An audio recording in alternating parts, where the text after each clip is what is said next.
আবারও আগুন লেগেছে। এটা দূর থেকে আসলে ওই ঘটনাস্থলে যেতে পারিনি, দূর থেকে আনুমানিক করতেছি যে ইসলামবাগ এই দিকটাতেই হবে, বুড়িগঙ্গা নদীর পাশ ঘেঁষে।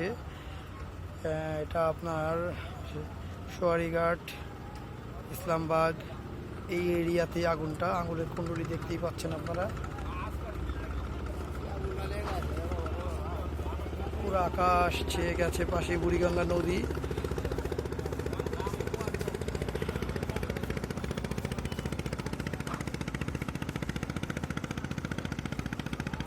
বুড়িগঙ্গা নদীর পাশ ঘিরে সোয়ারিঘাট, ইসলামবাগ এর আশেপাশেই অগ্নিকাণ্ডের ঘটনা ঘটেছে, আপনারা দেখতেই পাচ্ছেন।